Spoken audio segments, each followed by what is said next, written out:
Good morning बेटा। तो सबसे पहले आज हम करेंगे रेस्पिरेशन। Respiration in स्काइफा। तो स्काइफा के केस में जो रेस्पिरेशन है it is of aerobic type. Aerobic, ठीक है। Respiration which takes place in the presence of oxygen is known as aerobic respiration। ठीक है, पेज नंबर 37 पे है, लिखा हुआ, मिल गया आपको? ठीक है। Wave action ensures regular supply of well oxygenated water। तो जो वेव एक्शन है सी वाटर, जो सी वाटर में वेव एक्शन है, उस वेव एक्शन के कारण जो है कंटिन्यूस सप्लाई होती है फ्रेश वाटर की स्पॉन्ज की बॉडी में, साइक्लोन की बॉडी में, स्काइफा की बॉडी में। तो वो जो कंटिन्यूस सप्लाई है through wave action that ensure continuous supply of oxygen to body. ठीक है।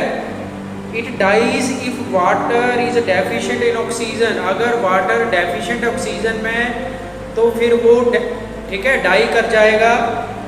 और if its pore become blocked with debris. अगर बाई चांस जो इसके ओस्टिया हैं, डर्मल ओस्टिया, छोटे साइज के जो पोर हैं, अगर बाई चांस वो ब्लॉक कर जाए डेब्रिस के थ्रू तो भी जो है एनिमल की डेथ हो जाएगी, यानी कि रेस्पिरेशन कंप्लीट नहीं हो पाएगी। ठीक है। There is no special organelle. Body के अंदर कोई स्पेशल ऑर्गेनेली प्रेजेंट नहीं है। Every cell respire for itself. हर एक सेल अपनी रेस्पिरेशन कर रही है, क्योंकि there is no tissue level of organisation, only cellular level है। तो सेल तो बहुत सारे हैं लेकिन they are independent to one another. हर एक सेल जो है अपने लिए रेस्पायर कर रही है। ठीक है। The cells of the dermal and gastral layers are in direct contact with water and those in the mesohyal are not far from it। यानी कि जो डर्मल और गैस्ट्रल लेयर के सेल हैं वो डायरेक्ट कांटेक्ट में हैं वाटर के, लेकिन जो मीजोह्याल में सेल हैं वो भी काफ़ी दूर नहीं है, वो भी पास में ही है। क्योंकि मीजोह्याल के एक तरफ जो है जो है वो डर्मल सेल है और दूसरी तरफ गैस्ट्रल सेल प्रेजेंट है। सो अब ये जो रेस्पिरेशन है इसमें मेन प्रोसेस का जो रोल है दैट इज डिफ्यूजन। और डिफ्यूजन आपने छोटी क्लासेस में पढ़ा है, जब कोई चीज़ हायर कंसंट्रेशन से लोअर कंसंट्रेशन की तरफ मूव करती है तो उसको बोलते हैं डिफ्यूजन। तो यहाँ पे जो वाटर के अंदर एक्सेस ऑक्सीजन है वो सेल्स में चली जाएगी, और जो सेल के अंदर आफ्टर ऑक्सीडेशन ऑफ फूड जो कार्बन डाइऑक्साइड की प्रोडक्शन हो रही है वो carbon dioxide diffuse into water, यानी कि वो सेल से बाहर diffuse out from cell in water.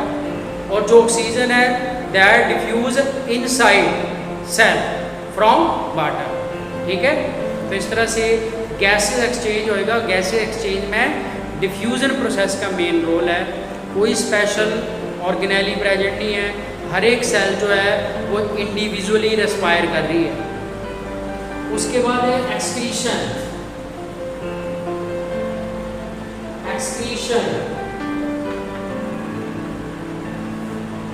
तो एक्सक्रीशन के लिए भी कोई स्पेशल ऑर्गन या ठीक है स्पेशल ऑर्गन प्रेजेंट नहीं है। और जो नाइट्रोजिनस वेस्ट प्रोडक्ट है वो अमोनिया की फॉर्म में है। अमोनिया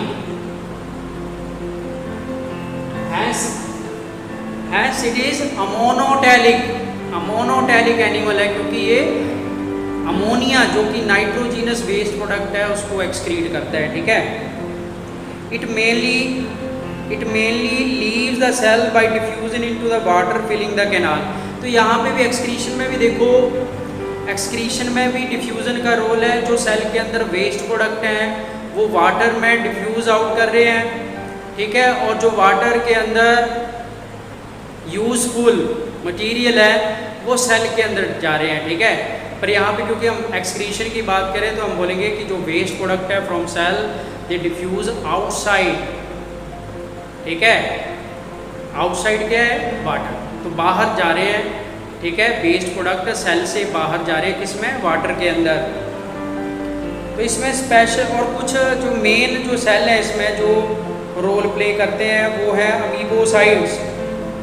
अमीबोसाइड का भी रोल है एलिमिनेशन ऑफ वेस्ट प्रोडक्ट में, ठीक है। उसके बाद है reproduction.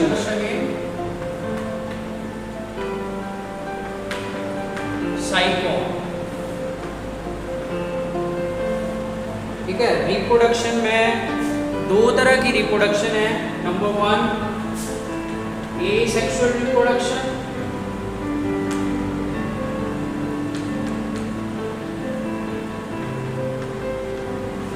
and second sexual reproduction.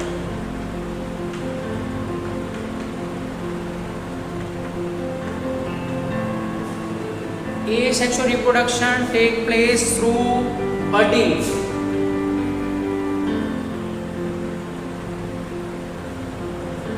ठीक है। बर्डिंग के थ्रू एसेक्सुअल रिप्रोडक्शन कंप्लीट होएगी। और जो सेक्सुअल रिप्रोडक्शन है it take place through formation and fusion of gametes. तो इसमें गैमीट की फॉर्मेशन भी होएगी और फ्यूजन भी होएगा, ठीक है। और इट इज मोनेशियस, मोनेशियस और हर्माफ्रोडाइट, मोनेशियस और हर्माफ्रोडाइट। हर्माफ्रोडाइट, हर्माफ्रोडाइट और मोनेशियस का मतलब है कि जिसमें मेल सेक्स ऑर्गन भी और फीमेल सेक्स ऑर्गन भी, यानी कि यहाँ पे क्योंकि ऑर्गन सिस्टम लेवल तो है नहीं, तो इसलिए यहाँ पे कुछ ऐसे सेल हैं जो स्पर्म की फॉर्मेशन भी करेंगे और ओवा की फॉर्मेशन भी करेंगे। यानी कि स्पर्म फॉर्मिंग सेल और ओवा फॉर्मिंग सेल जो है वो सेम ही स्पॉन्ज के अंदर है, एक ही स्पॉन्ज के अंदर स्पर्म फॉर्मिंग सेल भी है और ओवा फॉर्मिंग सेल भी है। लेकिन जो हायर एनिमल में ऐसा नहीं होता है। मेल में टेस्टिस होते हैं जो स्पर्म फॉर्मेशन में रोल प्ले करते हैं, लेकिन फीमेल में ओवरीज होती हैं जो ओवा की फॉर्मेशन करते हैं। लेकिन यहाँ पे क्या है, एक ही इंडिविजुअल में स्पर्म फॉर्मिंग सेल भी हैं और ओवा फॉर्मिंग सेल भी हैं, और उसको हम इस सिंबल से शो कर सकते हैं। हर्माफ्रोडाइट के लिए सिंबल है ये, ठीक है, जिसमें नीचे वाला साइन एक तरह से फीमेल वाला और ऊपर वाला साइन जो है वो मेल वाला है, ठीक है। पर इसमें तो क्योंकि दोनों तरह के सेक्स सेल बन सकते हैं इसलिए हर्माफ्रोडाइट, तो ऐसा सिंबल आएगा इसमें, ये पता चल गया। बट हर्माफ्रोडाइट कंडीशन होने के बावजूद भी यहाँ पे सेल्फ फर्टिलाइजेशन नहीं होगी, यानी कि स्पर्म और ओवा सेम इंडिविजुअल के नहीं होंगे। There is cross fertilisation, cross fertilisation.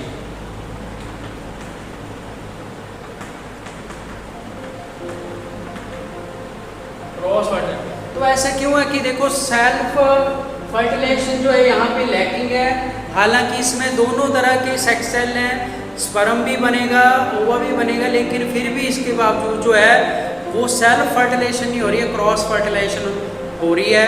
तो इसका क्या रीजन है, कोई बता सकता है कि बाइसेक्सुअल होने के बावजूद भी इसमें क्रॉस फर्टिलाइजेशन क्यों हो रही है, सेल्फ फर्टिलाइजेशन क्यों नहीं हो रही है? हरजोत,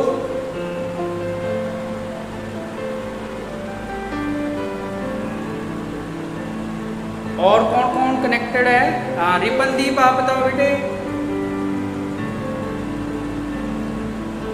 स्पीकर ऑन करके आप बता सकते हैं अपना आंसर।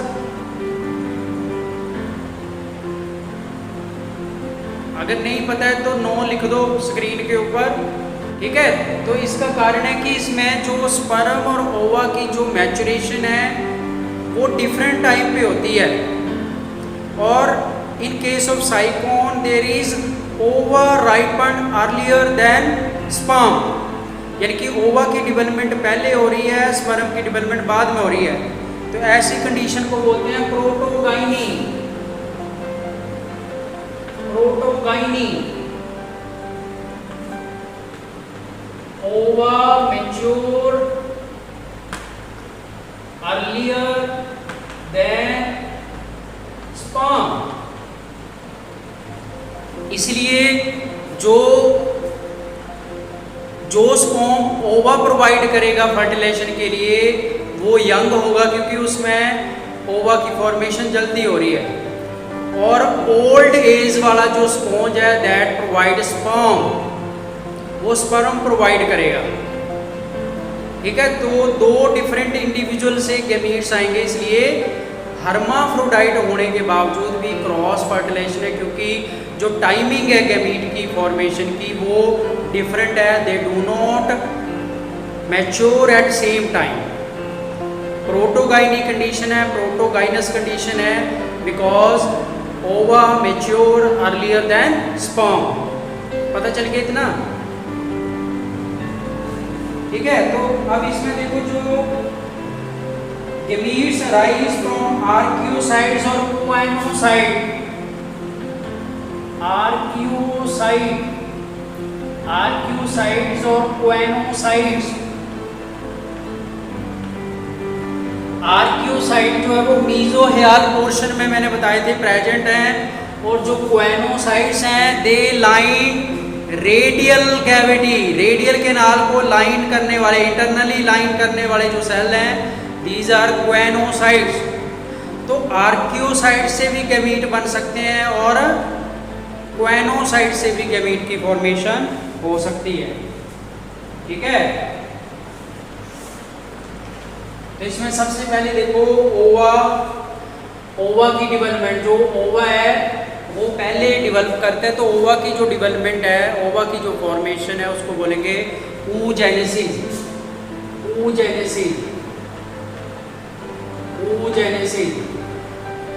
तो इसमें देखो सबसे पहले जो एग मदर सेल है, ये डिप्लॉयड सेल है, एग मदर सेल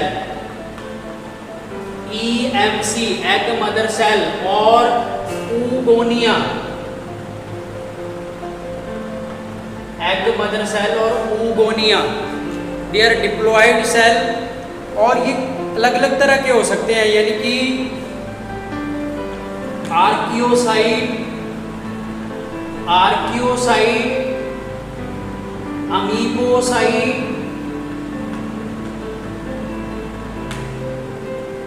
और क्वेनोसाइट। अमीबोसाइट की जो टाइप एक्चुअली यहाँ पे क्वेनोसाइट। तो ये तीनों, चाहे आर्कियोसाइट, अमीबोसाइट, क्वेनोसाइट बोल लो, ये एक्ट करेंगी as a egg mother cell. यानी कि जो डिप्लॉयड सेल है, archaeocyte, amoebocyte, choanocyte, they act as oogonia। ठीक है, डिप्लॉयड सेल है ये, एग मदर सेल एक्ट करेंगे, और एग मदर सेल को हम oogonia भी बोल सकते हैं। ठीक है,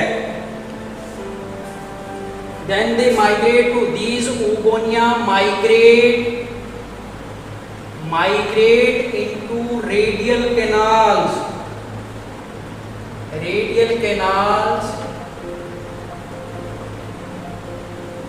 तो रेडियल कैनाल में जब ये माइग्रेट कर जाएंगे, where they undergo two mitotic division, वहां पे दो माइटोटिक डिवीजन होंगी। और आपको पता ही है एक माइटोटिक डिवीजन में दो सेल बनते हैं, तो दो माइटोटिक डिवीजन में कितने सेल बनेंगे? 4। तो जो वो चार सेल बनेंगे उनको हम बोलेंगे oocyte।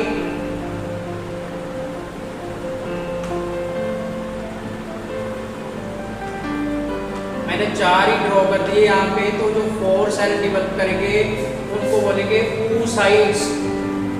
These are oocytes। ठीक है, then oocyte pass through the choanocyte layer into the mesenchyme।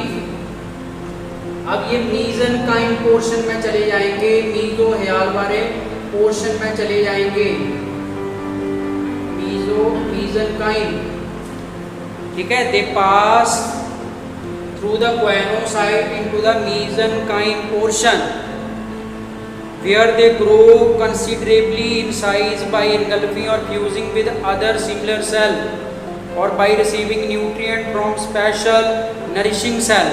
अब देखो वहाँ पे mesenchyme में जाने के बाद, mesenchyme में ये जाने के बाद जो है, mesenchyme portion में जाने के बाद they obtain nutrition from trophocyte। Trophocyte cell जो है mesenchyme में इनको न्यूट्रिशन प्रोवाइड करेंगी, ठीक है, यानी कि इनकी क्या होगी, ग्रोथ, दे अंडरगो ग्रोथ, ठीक है, न्यूट्रिशन और ग्रोथ के बाद they undergo meiotic division, meiotic division, meiotic division, यानी कि ग्रोथ जो है फॉलोड बाई मेयोटिक डिवीजन। और मियोसिस में आपको पता ही है कि जो क्रोमोसोम का नंबर है वो हाफ हो जाता है और एक सेल से 4 सेल बनते हैं, ठीक है। तो अब जब मेयोटिक डिवीजन होएगी, एक तो पोलर बॉडी की फॉर्मेशन होएगी और दूसरा मैच्योर ओवम। मैं यहाँ पे सिर्फ एक ओवम ड्रॉ कर रहा हूँ, मैच्योर ओवम। तो मेयोटिक डिवीजन के बाद जो है हैप्लॉइड ओवम, यानी कि जो पहले आप oocyte लिख रहे थे, oocyte जो है जब mesenchyme पोर्शन में माइग्रेट करके और वहाँ पे जाके उन्होंने न्यूट्रिशन लिया और उनकी ग्रोथ हुई, और ग्रोथ के बाद जो है मेयोटिक डिवीजन हुई, और मेयोटिक डिवीजन के बाद जो है दे change into mature ovum, mature ovum. तो जो मैच्योर ओवम है उसके बीच में बड़ा साइज का न्यूक्लियस प्रेजेंट है और न्यूक्लियस के अंदर इवन न्यूक्लियोलस भी नजर आएगा, ठीक है। ये बीच वाले पोर्शन में न्यूक्लियस है, न्यूक्लियस, और उसके बीच में न्यूक्लियोलस भी नजर आ रहा है, बड़े साइज का न्यूक्लियस है। और ये ooप्लाज्म, ooप्लाज्म, ठीक है। ये होगी structure of ovum and development of ovum, यानी कि oogenesis। तो ये प्रोसेस पता चल गई बेटे आपको, रिपीट करने की जरूरत तो नहीं है जी, ओके। उसके बाद है स्पर्म। जो स्पर्म मदर सेल है, sperm mother cell, SMC, sperm mother cell, जो कि एक्चुअली यहाँ पे उसको बोलेंगे स्पर्मेटोगोनियम। एक को बोलेंगे स्पर्मेटोगोनियम यानी कि singular spermatogonium and plural spermatogonia, spermatogonia.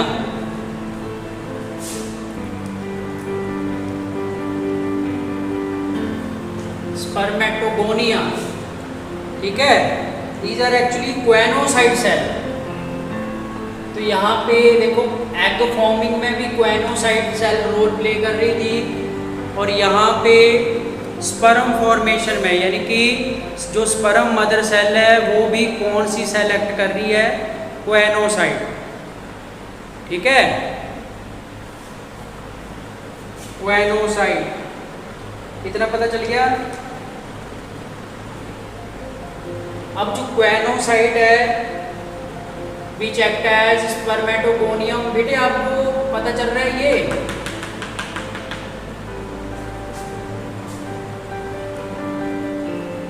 दिखाई दे रहा है और सुनाई दे रहा है कि नहीं, ओके। तो इसमें देखो जो क्वेनोसाइट सेल है एक्ट एज स्पर्मेटोगोनियम, पर इसके साथ एक कवर सेल भी है, कवर सेल, कवर सेल, ठीक है।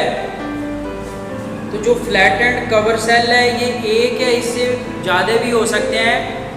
दे फॉर्म स्पर्म नेस्ट और स्पर्मेटोसिस्ट, स्पर्मेटोसिस्ट, ठीक है। जो स्पर्मेटोगोनियम है डिवाइड 2 to 3 टाइम। अब ये स्पर्मेटोगोनियम डिवाइड करेगा 2 और 3 टाइम्स, ठीक है, through mitosis. Mitosis through divide करेगा, then change into spermatocyte. Spermatocytes यानी कि एक स्पर्मेटोगोनियम जब डिवाइड करेगा mitotically, it change into 2 spermatocyte, 2 spermatocytes. और उसके बाद स्पर्मेटोसाइट में क्या होगी, मियोसिस। और मियोसिस के बाद स्पर्म की डेवलपमेंट होगी, फुल फ्लैश्ड डेवलपमेंट जो है, फुली डेवलप्ड स्पर्म जो है वो स्पर्मेटोसाइट से डेवलप कर जाएगा, ठीक है। तो इस तरह से अगर हम स्पर्म की स्ट्रक्चर देखें तो उसमें यहाँ पे ड्रॉ कर देता हूँ मैं, उसमें जो हेड पोर्शन है यहाँ पे ड्रॉ कर देता हूँ। ये नजर आ रहा है नीचे, यहाँ पे नजर आ रहा है। तो यहाँ देखो उसमें हेड और हेड के ऊपर एक्रोसोम, एक्रोसोम के अंदर हाइड्रोलिटिक एंजाइम है जो एग मेम्ब्रेन के अंदर होल कर सकती हैं, उसको रप्चर कर सकती हैं। और जो एक्रोसोम के पीछे आपको पोर्शन नजर आ रहा है बड़े साइज का, वो है न्यूक्लियस, ये न्यूक्लियस पार्ट है। और उसके बाद डिस्क लाइक मिडल पीस और टेल। तो मोटाइल स्पर्म जो है उसकी डेवलपमेंट होएगी स्पर्मेटोसाइट से when it undergo meiotic division.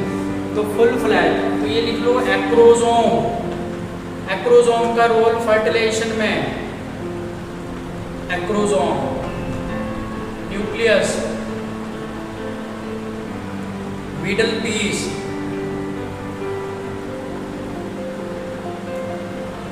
Tell.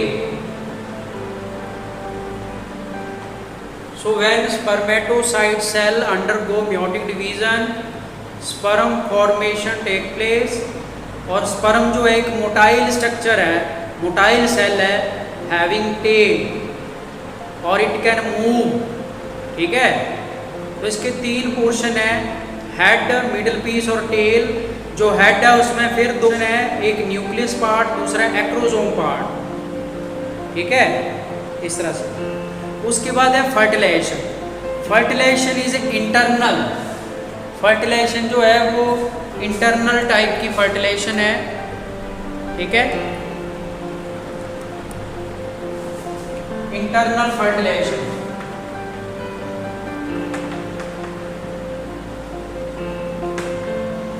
Fertilisation internal type.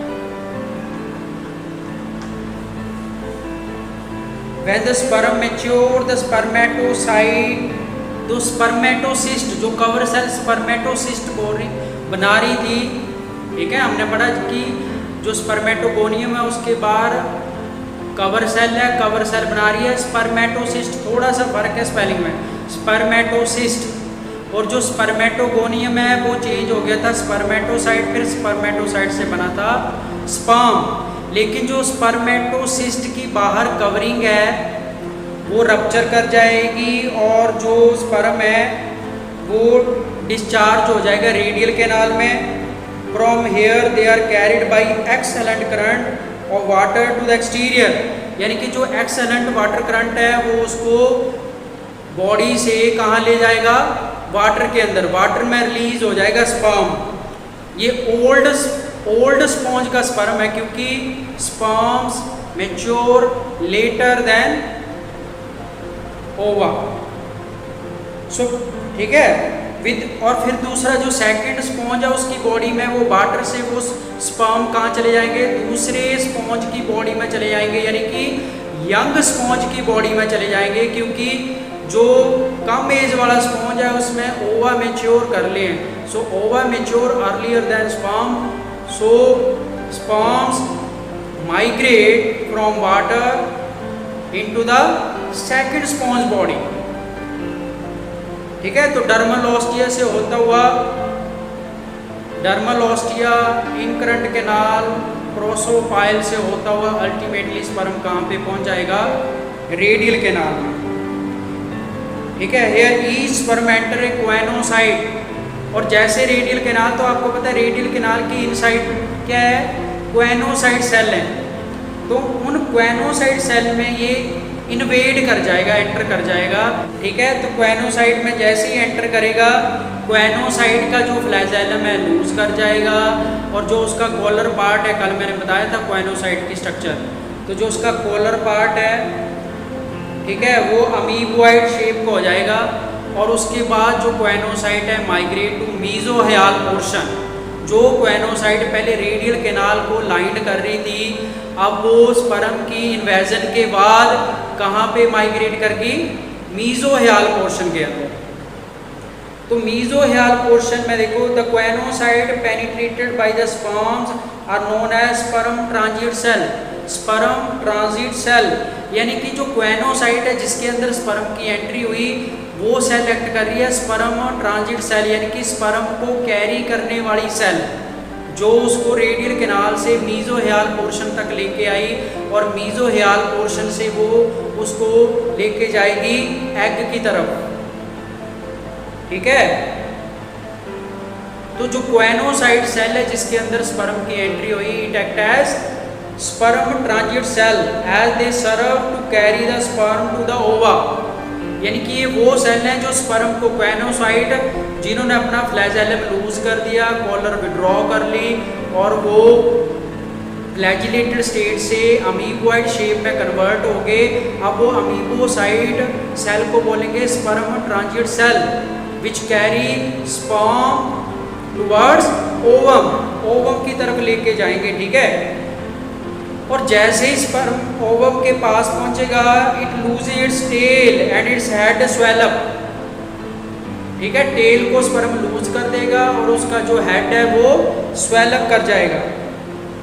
The swollen head gets surrounded by a capsule. जो स्वोलन हेड है स्पर्म का, it is surrounded by a capsule layer. The capsule with sperm head enter the ovum. अब जो capsule के साथ ही जो है sperm along with the head and capsule enter into ovum. So this complete the act of fertilization. तो जैसे ही जब head along with capsule enter करेगा ओवम सेल के अंदर, तो हम बोलेंगे कि फर्टिलाइजेशन जो एक्ट है वो कंप्लीट हो गया। और जैसे फर्टिलाइजेशन एक्ट कंप्लीट होएगा तो डिप्लॉयड स्ट्रक्चर बनेगी। फर्टिलाइजेशन के बाद जो डिप्लॉयड स्ट्रक्चर बनेगी, जिसमें 2 सेट है क्रोमोसोम के, 2n, उसको बोलेंगे जाइगोट। तो जैसे ही जाइगोट की डेवलपमेंट होएगी, हम बोलेंगे कि फर्टिलाइजेशन प्रोसेस जो है वो कंप्लीट हो गई। The sperm transit cell now departs. अब जो स्पर्म ट्रांजिट सेल थी क्वेनोसाइट और अमीबोसाइट, वो जो है वो जाइगोट से अलग हो जाएगी, वो अगेन माइग्रेट कर जाएगी। ठीक है, the zygote gets enclosed in a brood capsule. लेकिन जाइगोट भी अभी फ्री नहीं है, वो ब्रूड कैप्सूल के अंदर है।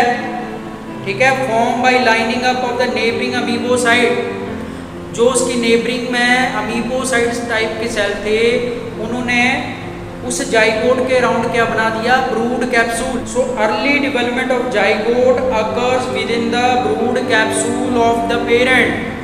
जो ब्रूड कैप्सूल है पेरेंट का, जहाँ पे जाइगोट की डेवलपमेंट होएगी, तो वो ब्रूड कैप्सूल के अंदर ही होएगी।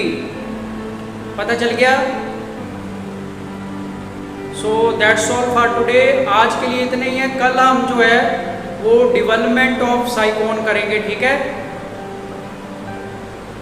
Okay, thank you.